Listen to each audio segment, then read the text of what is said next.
telling an engaging energy story, how narratives can accelerate the energy transition and what skills communicators need to lead in this new era. Energy stories now shape policy, investment, and public behavior, and the way we tell these matters. So, in this conversation, we'll focus on how to translate complex energy topics into memorable, credible narratives and what makes an energy story newsworthy, what language and evidence builds trust with policy and investor audiences, and how communicators can turn technical research into influence and action. So this is what the panel will be about. And allow me to introduce, the speakers that we have.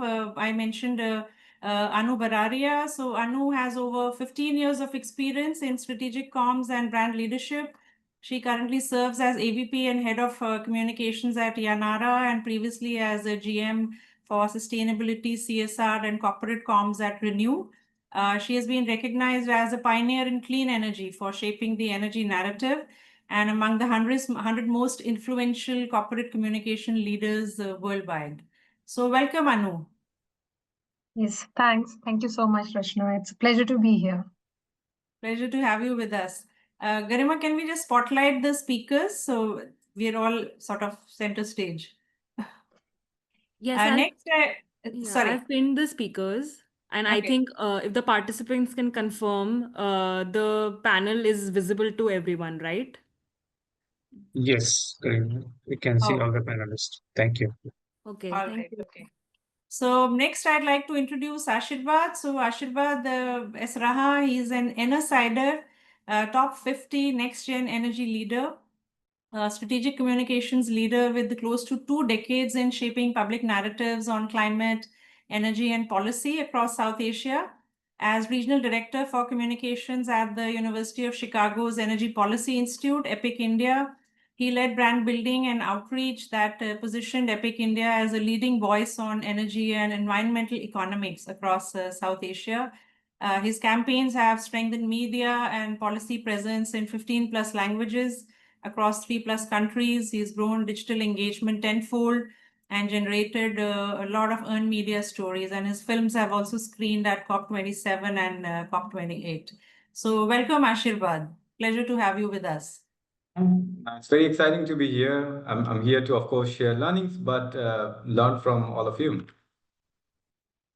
All right. And we have next Aabhas Pandya. Aabhas is a communications professional and a former journalist, and he brings with him a rich experience of over 25 years. He provides strategic counsel to key clients, including with the new energy practice at Adfactors. And he is passionate about emerging areas like ESG and its inextricable link with corporate reputation. A journalist for 16 years, Aabhas has covered a wide variety of beats: energy, finance, markets, and parliament proceedings. And at Adfactors PR, Aabhas is an integral part of the dynamic and ever-evolving energy infrastructure and BFSI verticals. So welcome, Aabhas. Thank you, Rachna. Thank you so much. And hello to Ashirbad and Anu. And it's a great pleasure to be here. Yeah, thank you. Okay, wonderful. So setting the ball rolling, and a quick icebreaker. Very first question to all our participants, all our panelists. And so the first question I have is, one energy story that changed the way you think about the transition in one sentence. So let's start with Anu. If you could start, and then we'll go around with the group. Rachna, it's more of a fact than a story. It came across while I was reading a book, and the book is written by Bill Gates. So there he explained the size of measures, right? Like how big is a gigawatt, for example. And when you just read about it, it's 1 gigawatt, then you do not just come to think about what the scale is, what the magnitude of that number is. So he breaks it down in a very beautiful way. So for the audience, so 1 gigawatt today is not much. We are talking about 500 gigawatt. But at some point when we had 1 gigawatt, that was something really, really significant, because 1 gigawatt is still considerable for small island nations, right? Like it can power an entire island nation, say Fiji, or even in India, across Andaman and Nicobar. So it's enough. And now we are talking about 500 gigawatt in a country like India, which is balancing, of course, its economic realities. And now it wants to be net zero also in 2070. So that struck with me. Okay, wonderful. Very interesting. So, Ashirbad, what about you? What is one energy story that changed the way you think about the transition in a sentence or in a few sentences? think the fact that clean energy and clean air are not abstracts.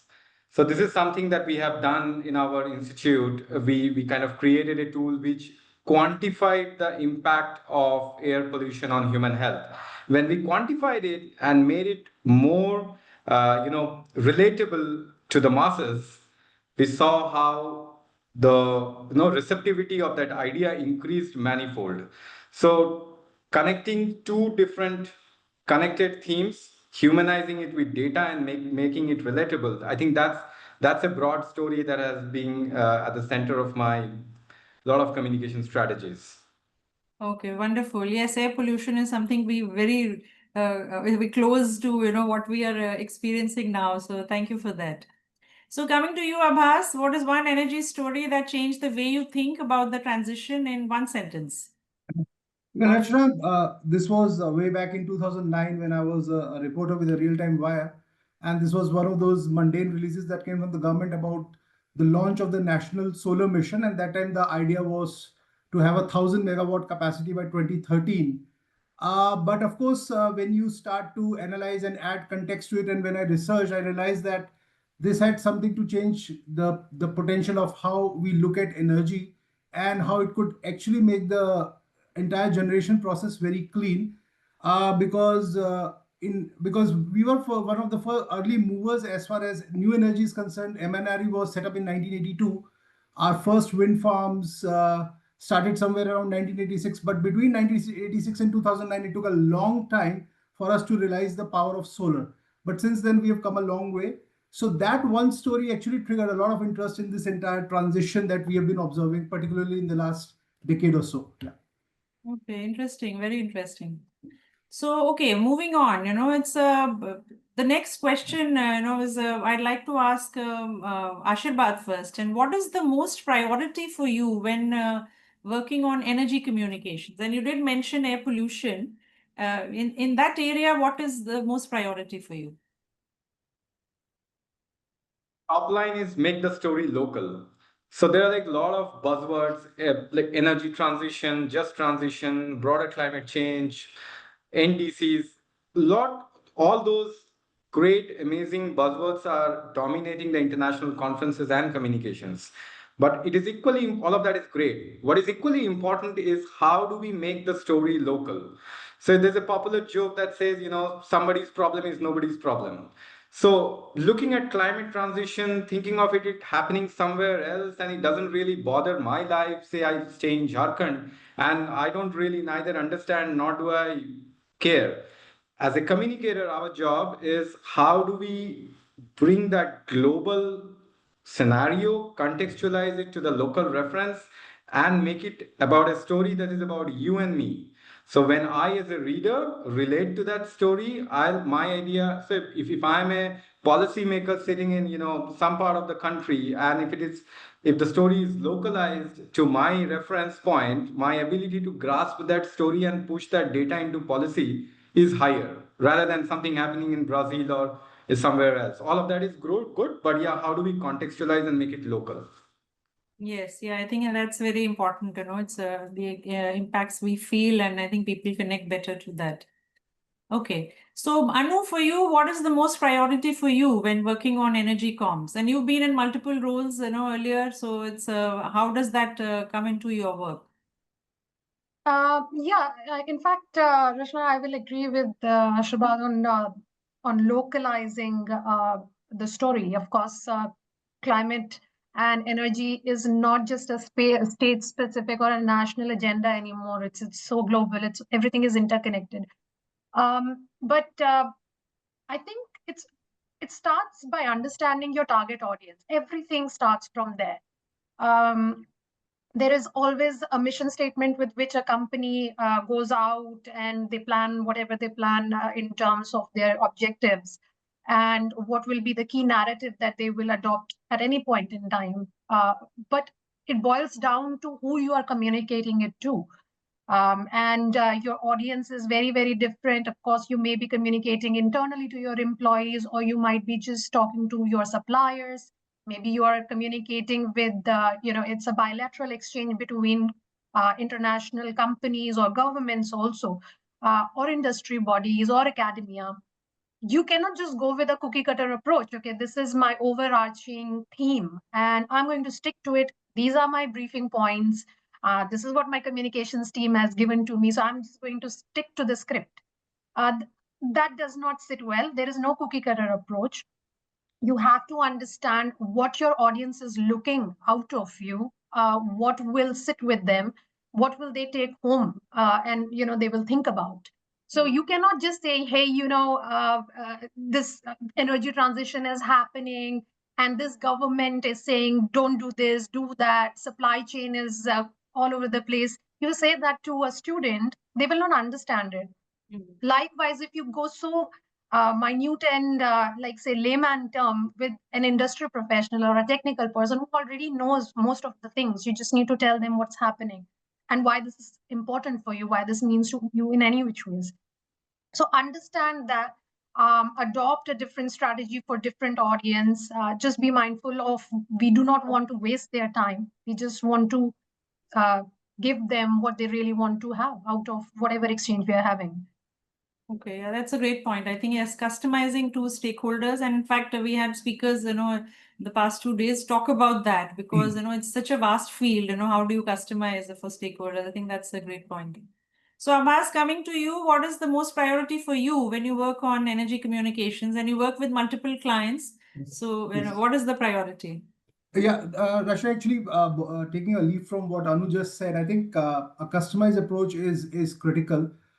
You cannot have the same approach for the kind of communication or outreach, and we engage with different set of media to take our message to the larger audience, right? Now there is a two-step approach. One, of course, the story we should be able to communicate. What is it? What is the issue that we are trying to address here to the media, and then the media disseminates it to the larger audience. So energy per se is an extremely technical subject, a lot of jargons like Ashirbad said. Now, how do you, of course, break it down so that it makes that impact with the larger audience? But second, on the other side, there are also certain policy interventions where you need not necessarily try to de-jargonize because that's where you're trying to address a specific set of audience, people who are sitting and taking those policy decisions. But still, how do you make it relatable to the journalist? How do you break it down for the media, and how do you make sure that that message then hits home? Because at the end of the day, that's where the actual result lies, the success of the story lies. That how do you make sure that you are heard by the right set of people? On the other hand, of course, one of the other things that we have seen, which has emerged increasingly in the aftermath, particularly of the Russia-Ukraine war, is the whole focus on supply chains. Energy security has become extremely critical.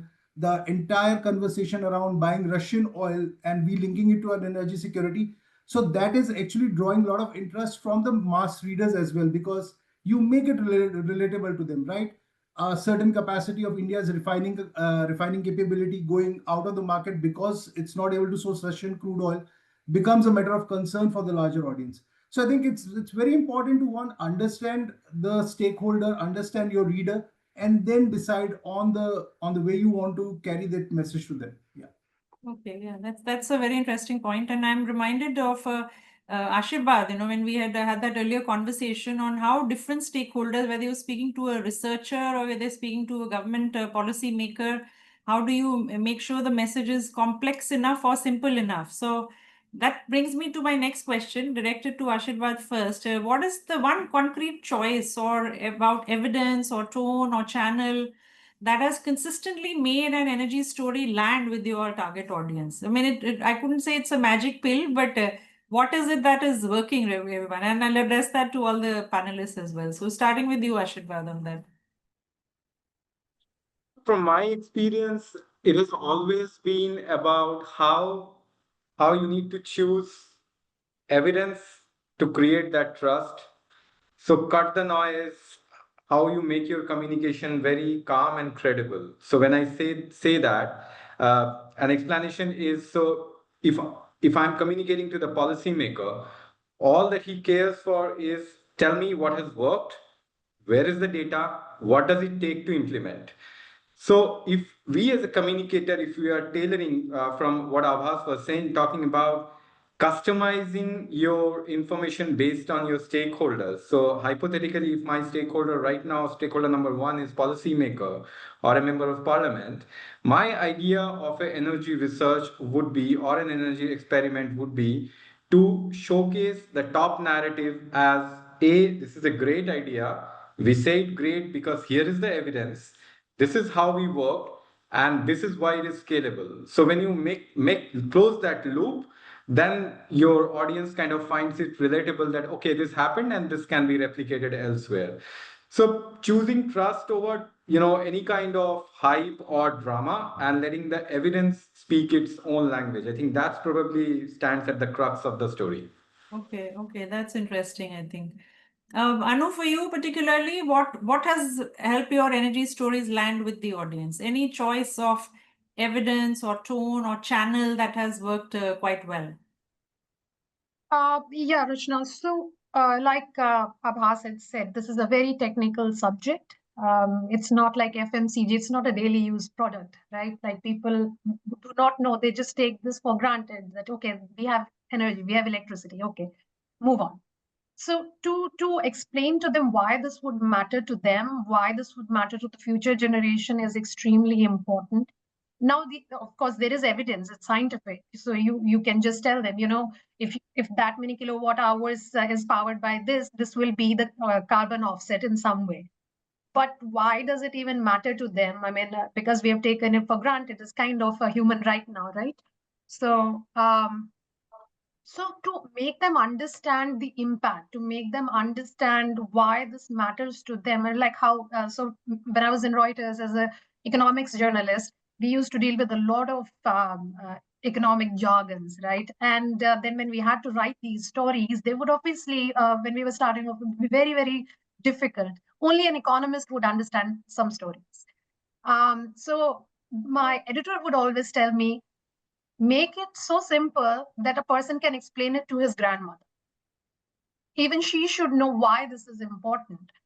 And energy or any science based or technical field has that element of nuance. So you have to really break it down in a way that whosoever is reading should say, hey, you know what? I get this. This matters to me, or this will matter for my future generation. So you have to weave the right kind of evidence in your story so it widens your audience base. So that is also important. Of course, if you are very, very clear, this is the only audience or my stakeholder that I want to communicate to, you can keep it very, very pointed and very, very sharp to that kind of audience. But if you're communicating externally and you know that your story will be going out all over, say, the web, why would you want to limit your impact by making it so full of jargon, so technical? Why can't you just balance it out in a way that, say, any kind of stakeholder, when he or she reads it, has something in it for him or her? Okay, yeah, I think that's a great point. Yeah, both from a journalistic point of view, because you have all been on both sides, so this how well we simplify, and I think that's one message that's come across over the past few days also. It's because the topic is so technical, so I think yeah, that's a good pointer. So Abbas, for you, what has made your energy story land? What has worked? Evidence, tone, channel that has worked consistently. Rachna, I'll address this in two ways. One, of course, is because we represent a clutch of energy companies, right? The first and foremost point always is that whether it is going to help solve a business issue, because from the client's perspective, that's the most important part when they are communicating, right? Whether it is solving a business issue.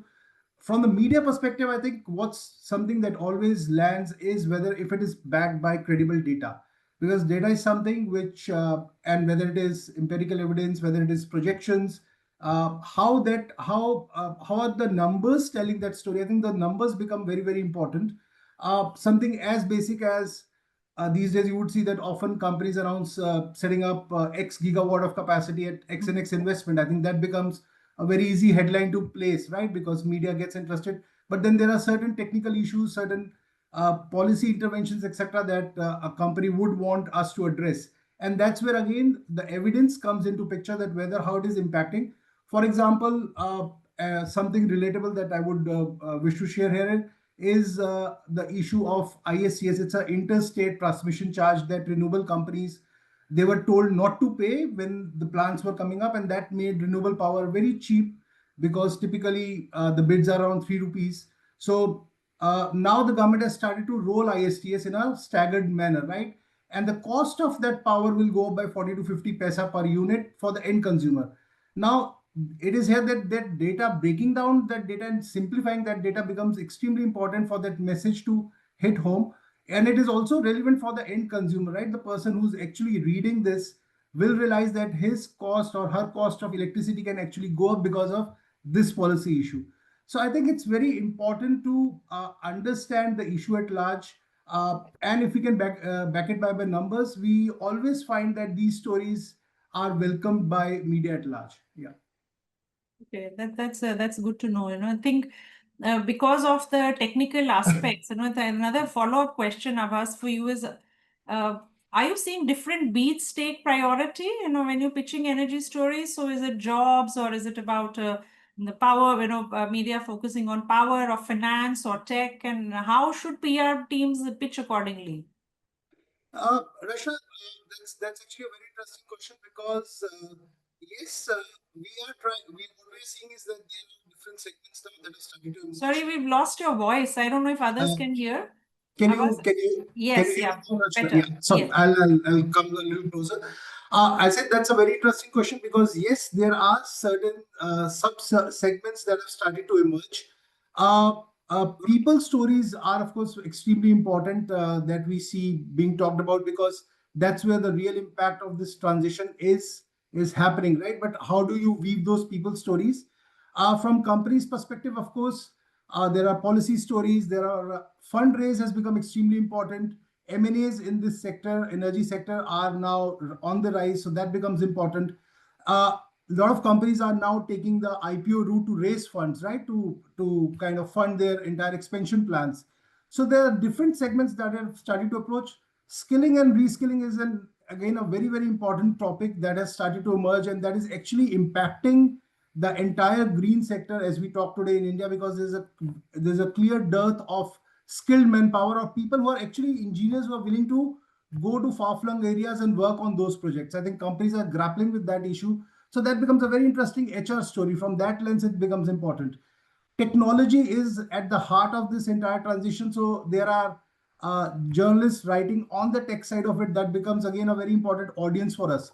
So it is important how you break it down in multiple sections and reach out to the right set of people, so that your story gets that right weightage and visibility. So not necessarily that you just go to the person writing on power in a Mint or a Business Standard. You should go beyond that, and there are different beat reporters to address that. Okay, good. I think that's quite insightful. So I know, coming to you, just follow up on that. It's from corporate sustainability to integrated brand comms. We talked about the technical aspect of it. So how do you balance the technical evidence, which may be emissions data or techno-economic assumptions, with human stories, so both investors and consumers can trust the message? So like I said, Rachna, it really matters that you start with the understanding of your audience. Only then can you reach their pulse, right? Because the same story will not sit the same way with everybody. If I'm communicating, say, to some government official, first of all, there are policy in place, so we are not starting from scratch. So at least the intent was positive to begin with. So you have to address that point. Apart from that, there are visions. The government has set some really ambitious ones, at least for if we just stick to India for now. So there is the evidence. And somewhere in between that space we are existing, and somewhere in that space is the magic, right? So how do you pick the right kind of evidence and weave it in a way that this policymakers has some incentive to respond to you, has the incentive to do something for you, or has the incentive to say, okay, there is something in this because we have this goal. And of course, this is not contrary to our goal. This is actually in line with that. So I'm happy to look into that. Now, if I'm communicating with, say, academia, so when I was working with Hitachi, so we had a lot of incubation programs with IITs. And of course, when we were communicating to them, evidence is not an issue. They already know that. They are incubating something driven by the knowledge that there is a space for this, there is a need for this. But then why do we need to communicate with each other? Why do we need to work together to stress on the collaboration part of it, to stress on the partnership part of it? And all these things are just like mere English. If you see, it's not very fancy or anything like that, but put in the right context, it really sinks, right? So when you're talking about, okay, the climate is going for a toss, we all acknowledge that. Some people do it, some people don't acknowledge that right now. But overall, we have to work together. It's so important that we do cross-sectoral collaboration on things where one entity does not have that information, one entity does not have that heft, but other does. And together we can really do something wonderful with it. So then you can turn English into something more meaningful, right? So a lot of it is contextual. Again, we are not operating in vacuum. So whatever communication we are going out with has to be born out of the global context. We cannot just, operate in silos. And everything is very time specific. It's very thematic. If you see, 10, 15 years ago, when oil and gas was all the rage, right? And then comes like, okay, there is this Paris Agreement happening and climate is suddenly in the spotlight. Many companies who were traditionally oil and gas focused, they shifted to focusing predominantly on renewable energy. That is the importance of that theme from that time. Now we have AI, right? So no communication is complete without touching on the AI or data center part of it. And especially if you're in energy, everybody is thinking, okay, what's the next big thing? In between, we had green hydrogen as well. And then we know many companies wanted to have it in early on in that whole narrative. The challenge is, how do you plan that kind of connection with this new thing, right? Because green hydrogen, when it came, it was all the rage. And then companies, of course, wanted to show that, they are in with all the innovation, inventions and everything. But then what happens next? Sometimes it does not pan out the way you had thought, like, it will go full steam. Then what do you do with all the announcements that you had made back then? So it all has to be very well timed. It all has to be very mindful of the global scenario that you're operating in. Right now, if you just say everything is hunky-dory, nobody's going to believe you, at least in the people in the circle that has been dealing with this whole turbulent kind of very dynamic environment. So you have to be cognizant of the supply chain issues. You have to be cognizant of what 1+1 will lead to. Like, for example, clean energy minus a clean grid is equal to EVs, which are not clean. So all these things are very dynamic, and we have to understand what is the context, and we can't just throw out technical details out there for people to say, we have used this word, that's good enough. Okay, interesting. Yeah, I think, yeah, definitely, making English not as complicated and, just making sure that lands. So just a follow-up question, can you share a recent campaign where a single narrative choice changed the stakeholder response? Yeah, sure. It happened pre-COVID, actually. So, in fact, Aabhas mentioned about mergers and acquisitions. So many rebranding campaigns have been happening off late, right? And I call myself like a serial rebrander. Wherever I've gone, there has been a rebranding. So, and rebrandings are very, very complex, right? Like a lot of things go into it, a lot of stakeholder communication goes into it. But it was around the time ABB's power grid division was moving on with Hitachi. So we were in the process of creating the whole campaign around this change, wherein energy has taken center stage, because of course ABB is traditionally known for robotics and automation. And now Hitachi Energy, what the power grids division became after going with Hitachi. So we had to, of course, go out, tell the market, tell the world that now this is the new entity. And everything was done. We had our communication planned. We had the road shows planned. Everything was looking perfect. And then one fine day we wake up to a very different world where COVID has happened and there is a complete nationwide lockdown. Everything that we had planned had to change overnight. So the communication that we had planned had not even an iota of any pandemic kind of narrative, right? And now if you go out without that narrative, people will not connect with you, right? So sustainable energy for all was the overarching theme of our campaign. And of course, the copy that had been written to communicate across stakeholder groups had nothing to do with the pandemic. Now everything had to do with the pandemic. So and we were operating in a VUCA world. So VUCA became such an in thing, and now it's not going only. Every year we see that it's becoming even more volatile, even more uncertain. But that was the start of it. It was a good time, bad time, whatever you say. There were no, textbook examples of reshaping your campaign overnight. And any which ways, people do not really understand energy that way, and there is a change happening. So you have to first communicate to your internal stakeholders that we are moving on from ABB to Hitachi. That is one part of the communication. And now everything looks very troubled. Suddenly, there is a health crisis. So how do we justify that? Yes, energy transition is happening. The company is moving from ABB to now Hitachi. At the same time, this healthcare crisis has happened.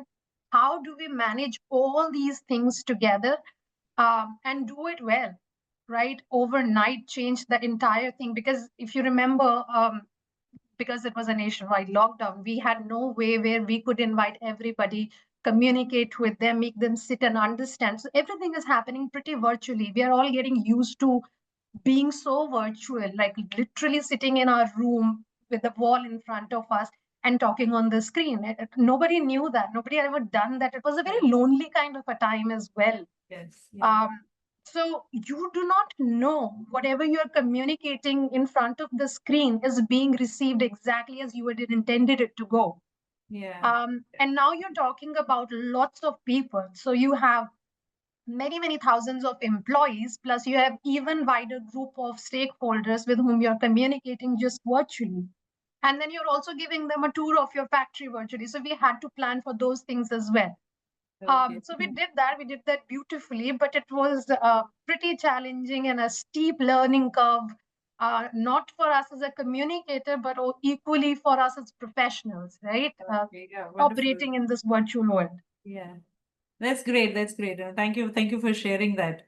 I think moving to Ashirbad, it's you work on a topic very close to our hearts now, which is air pollution, and we're all suffering quite a bit from that. And EPIC particularly works on making research findings into very easily digestible content for traditional and new media sources. And air pollution is the bulk of the work there. So tell us a little bit more about that, and also share a recent campaign where a single narrative choice changed the stakeholder response. We're unfortunately working on an issue which is so hard to solve. But yeah, Anu, that was almost like a mini masterclass on crisis communication. So yeah, I mean, to answer Rachna, one example of how data can become persuasive and how the uptake of a research piece goes phenomenally high.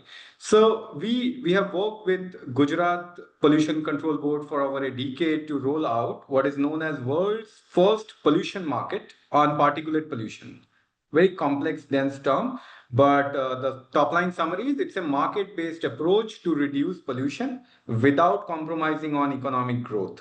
So it was a technical, long-drawn research experiment that ran for years, and I've been my job has been constantly to diffuse this research finding to the popular narrative. But for the first 5 years, when we kept talking about how pollution markets can reduce pollution, our uptake in the media and among policymakers was limited to an extent. The day we published the research paper and we showed the evidence that there is a 20 to 30% reduction in the industries that participated in this research experiment, it was a game changer.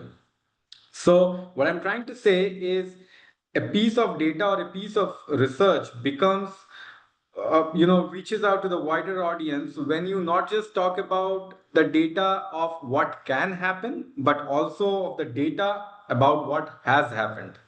This what has happened data changed the narrative in such a stronger way that multiple state governments have reached out to us saying that if we can help them design pollution markets. We recently launched a global platform called Emissions Market Accelerator, which will help governments in India and in the global south to design and pilot pollution markets. This initiative of ours was recently one of the finalists at the Earthshot Award, which is one of the world's largest environmental award. Our application was shortlisted as top 15 among 2,500 applicants. To cut the long story short, it is about how you are positioning a set of data. And from my experience, I saw that even if the research experiment was fascinating, just the possibility story didn't work that well as much as the evidence story did. So yeah, that's where I will stop on that. Okay, that's interesting takeaway. So we talk a lot about evidence and how that will have an impact. But yeah, that's thank you for sharing that. So, but the last question before I open it up for audience, for Aabhas, Aabhas, share with us any recent campaign, and you worked on quite a few also, where a single narrative choice it changed the stakeholder response. Well, Rachna, there've been quite a few, but I would want to talk about one specific campaign that we carried out for a client of ours. That's Schneider Electric. This was the Green Yodha campaign, and this is basically very sustainability focused, where the whole idea was to involve right from corporates to policymakers to ordinary citizens into taking this pledge about how do they bring down their the use of energy every day. So this was more from the demand side of it rather than the supply side of it, because I think the demand side is something that also needs to be addressed in equal measure, right?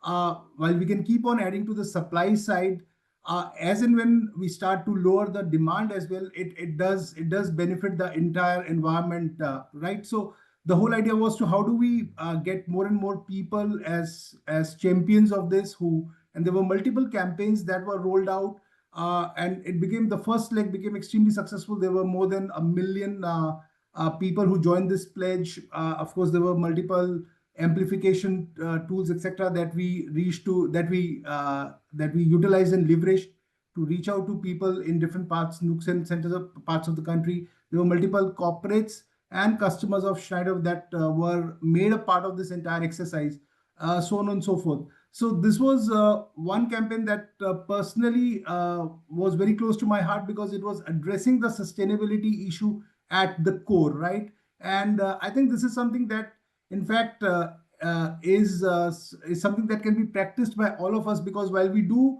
celebrate that Earth once in a year, I think this should be a day-to-day 365-day kind of an approach where we try and minimize the use of energy. And I think that will go a long way in addressing this issue, because the way we are seeing, and Anu spoke about data centers, that data centers are now seen as the next big energy guzzlers. Everybody's trying to solve that problem. The chip makers are again seen as big energy guzzlers, but I think somewhere that balance has to come, and on the demand side as well. So that is something that was one campaign I was very closely involved with. Yeah. Yeah, that's wonderful. I think energy efficiency, just using less, is a Yeah. I was reading it's about the silent hero of the energy revolution, right? It's not talked about enough. It's And not but problematic. it has to Yeah. be, it's the first fuel in the transition, just the energy we never use, so how can we get that? Great. I think I'm glad you mentioned that. All right, so I have a few other questions, but I think I'd like to open it up to the audience, our participants who have been listening patiently. If they have any questions, for our panelists, please do write in the chat or just unmute yourself and you can ask.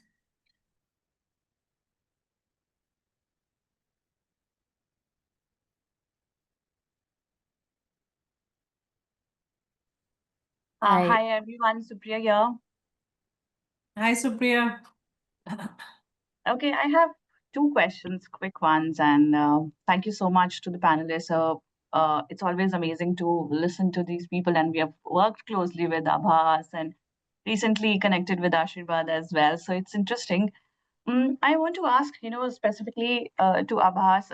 Aabhas, we have always, had a struggle with good content writers, specifically for the energy sector. So I want to understand, what are the challenges? Why are we facing that struggle in finding people who are able to understand how do we bring these, linkages or even the interest in writing at the first place? And then my second question is, um, what can we do, to actually increase our financial resources into communications?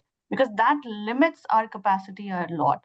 So, what are some ways that you suggest, we can work around bringing in more money into communications itself? Yeah. Supriya, hi, good to meet you here. Quickly, I think the first question, I think that's one thing that I think all of us have been grappling with for many years now, is the dearth of good content writers when it comes to energy. I think there are two fundamental reasons to it. One, of course, is there is an inherent lack of interest in energy as a subject, and this is one subject that cannot be dealt with in a very superficial way. I know there is now chat GPT and perplexity of the worlds, but that doesn't actually solve your problem. You need to actually sit, research, analyze, and then start to write that particular content piece. And more often than not, the content pieces around energy are very technical in nature.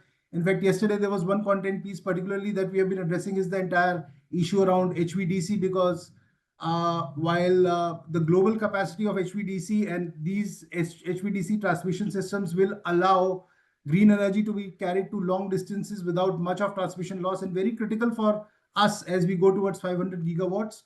But global capacities are booked. India doesn't have the ability to manufacture HVDC as of today. So again, this becomes a very technical subject, and you get a copy that has been written partly by using chat GPT, by using AI, and then of course you have to sit and kind of rewrite it from scratch. So completely understand your pain point. I think some of the responsibility also rests with us here, that we start to make sure and we make this subject interesting when we communicate, when we talk, even within our teams. I think it's important to get that interest going about energy as a sector and the kind of impact it is making on our day-to-day lives. So I think that's the broad response that I can come up with right now. Yeah, Supriya. Okay, I see Janani has sorry, Ashirbad wants to answer. If I can add to what Yes, Aabhas please. said, so Supriya, one way I look at it is, we are living in a time where our attention span has reduced massively, which means our ability to reading has also decreased. When we don't read, our in-depth knowledge of what Aabhas is saying, that in-depth knowledge is missing, and that gets clearly reflected in a written piece. Chat GPTs of the world is fine, but the depth is missing. One solution oriented approach could be, so this whole bunch of mushrooming of media schools across the country is pretty evident.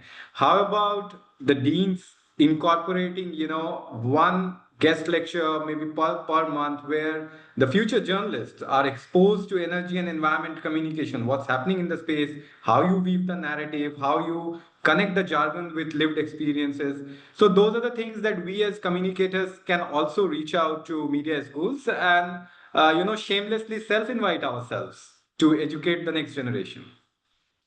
I love that. Thank you, Ashirbad. Thank you, Abbas. Yeah, that's great. I think those are great insights. I think Ashirbad on particularly getting, universities to incorporate. It's a slow journey in getting the word out, on why energy matters. And I think those of us who are working in the field, who get the importance of this, I think we feel very passionately about. But I think it will be some time, and we just have to constantly keep our, voice out there. I think it'll reach more and more people. The network will grow, hopefully. Wonderful. So, next question, Janani has just raised her hand. Janani, please go ahead. Hi, my question is for Aabhas. I also work on the agency side and specifically with energy clients. Yeah. I wanted to ask how do we help clients with building narratives around their work, especially in the context of it being a new organization where a lot of data is not available, and we're sort of trying to really establish them in the sector with the media in the digital space. um, what what are some key points that we can focus on to help them really build their narrative? Generally, I think that's a great question, particularly in the context because what we are seeing is multiple new entrants coming into the sector. They sense that there is a lot of opportunity in this space, and energy as a whole has multiple legs to it, right? So it could be equipment manufacturing, it could be generation, distribution, etc. I think one of the starting points is that, and this is just a technical approach that I can think of as we speak, is how do we one, of course, reaching out to the right set of media, communicating the story, and how do we make sure that we start small, maybe by getting them to be a part of some of the industry narratives that are playing. That, of course, there are multiple policy issues. It's a sector which is dominated by policy. How can they find a voice in some of the policy issues that concern them, or there are some industry trends where they can participate? And as this visibility grows, maybe it will take about 6 months, and that's when you start to narrate or look for standalone stories, as we call it. But I think the starting point, of course, is getting and sometimes it's purely relationship driven, that you have a good set of relation with a certain set of journalists out there, and who are willing to listen to your story and incorporate those views. So I think it's all about going out, getting to meet the media, explaining the company or the business model, and align them for at least an interaction, right? What we call in our parlance as RBM. So once that starts to happen, we would be able to seed certain narratives and get that client going. Yeah, I hope I've answered that. That's very helpful. So, Thank you. I'll also add Yeah, to Anu, that. yeah. Yeah, Janani. So I will talk on the corporate side. So a lot of times, what I have seen is, and Abbas, we've worked with Adfactors. If you recall, last year we were again in touch with for Bright Night, right? So the most important thing that we also look for when our PR partners are pitching us to journalists is not all things under energy will be relevant for your client, right? Sometimes what happens is that we've seen a lot of times there is something happening in the energy sector, and some journalist is doing a story on it. Then you tell, what, this story is happening, but it may not concern us at all. So Right. once you understand what this particular client is into, like for example, we are into FDR, it's called firm and dispatchable renewable energy. This is very different from, say, what a company like Hitachi would do, or a company like ABB would have done. So technically speaking, we are all operating in, say, energy sphere, but in a very, very niche segment. And a lot of the decisions or policy measures that are happening will not be relevant for us, but the pitch is like blanket, very homogeneous. So that also becomes challenging, and sometimes the media does not want to take that story. Media does not want to ask you the questions because they think, okay, it's like, all in kind of an approach. It's not tailored. So you need to be tailoring your pitch to the client and to the media. Absolutely, absolutely. Yes. Thank you for the insight. That's very helpful. Okay, great. So I see Netra has raised her hand. Netra, go ahead. Hi, so very interesting discussion and nice insights.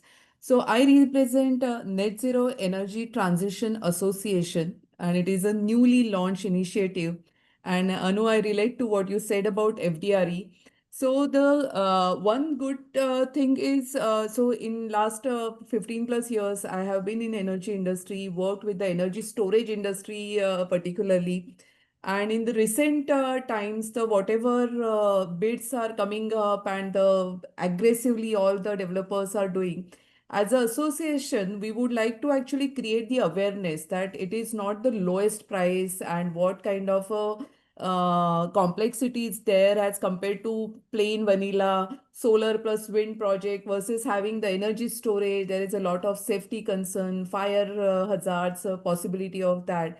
So one of the ideas I do have is about the infographics. So can you talk about how infographics can visually help? Because we are not much into the journalist or media side, but we would like to have a presence on LinkedIn where most of the decision makers are there to just pass on the real awareness about the industry and the implementation. So any comments or suggestions on this? Yeah, Netra, thank you so much for your question. And yeah, one point is that this is a very technical subject. In fact, energy in itself is very technical. FDRE is next level only. So that said, it is a very new niche segment. And if the same problem lies with us as well as a company. So when we are talking about renewable energy and we tell people, we do FDRE, nobody really knows what FDRE is. My goal has been to position FDRE as the next leg of energy transition, because if you see 10 years back when plain vanilla projects were all the rage, when we had solar. So, I mean, just for a little bit of background for our other audience members.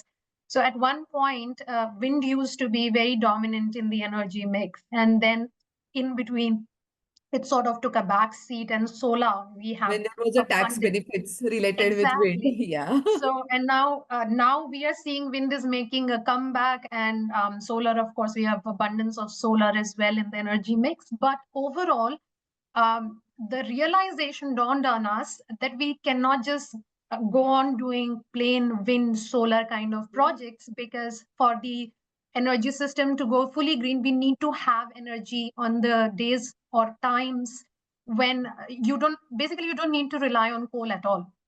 So, but that cannot happen because sun does not shine at night, wind does not blow all the time. And then came storage in the play, where you can store surplus energy, like you have solar, abundant solar, peak time, you store it in a battery, and then that battery powers you in late evening hours or when you have requirement of clean energy. So then became firm and dispatchable. You have a base load, which is, of course, does not change. And then there's a dispatchable component, which comes from your battery. So first and foremost is to explain what FDRE is and why should people really bother about it. Why up until now we are talking about plain vanilla projects, but now, of course, we are changing. We are even talking nuclear power. Because the mix is such, we can't do nuclear 100%, we can't do FDRE 100%, we have to have some combination of it.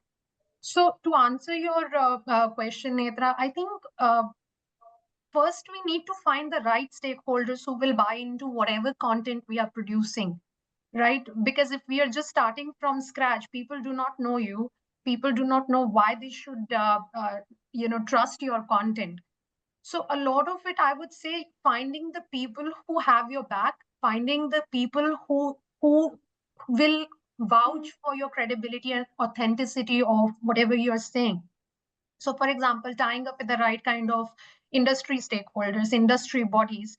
So, if you do an infographic, which is a great way to present complex information, but if, say, you just put it out on your LinkedIn or your Instagram, it will just evaporate in the ether, right? Because there is so much of content. But if it is, of course, having the support of people who have that kind of heft, and then they help you take it to the right channels, to the right audience, then your information becomes even more credible. And of course, you can expand the reach. None of it is going to come overnight. It's, of course, going to be a long drawn process, but I think that's the fastest process. Sure. Thank you. Okay, great. I think thank you for that question and also for the answer, Anu. I hope, Netra, that was informative. Yeah, I'll connect with her on LinkedIn. Yes, yeah, please do. So Yes. we'll take one last question and we'll then wind up. Anushka has a question. Anushka, go ahead. Yeah, thanks, Rachna, and thanks to all of you for sharing, particularly about like campaigns that have worked for you. I had a question specifically about how, in the last couple of years, social impact comms has also involved our understanding of thought leaders has expanded to include influencers, from micro influencers to celebrities. So, if in your experience, you've curated campaigns where you've worked with influencers, how well has that worked? Particularly, I feel like for areas as niche as energy efficiency, finding that right influencer who also connects and understands your message is critical and is something that we're also grappling with. So any tips and tricks there would be helpful. Yes, I can try attempting that. Am I audible? Yes, please. Go ahead, Ashirbad. Yeah. So this whole space of influencers coming and kind of diffusing lot of information and misinformation is pretty big right now. And I think what you're trying to ask, one way to go about it is to do a very deep dive curated list of influencers with whom you would like to kind of engage, maybe 3 4 of them, and then have like good interactions of sensitizing them of what your brand is, what the tone is, what kind of data you bring to the table, and then probably feed them and do like pilot of how data diffusion is happening, because all the influencers, they have different formats. They have explainers, they have Insta live, and then other formats. So we recently had an early career journalist workshop where we were training future journalists on how to deal with air pollution data. And we actually got one influencer as a panelist because she runs her own newsroom via Instagram and LinkedIn. And she gave some great insights on how they are targeting and customizing their information based on their young target audience. And a lot of viral content has actually reached to, the policymakers as well.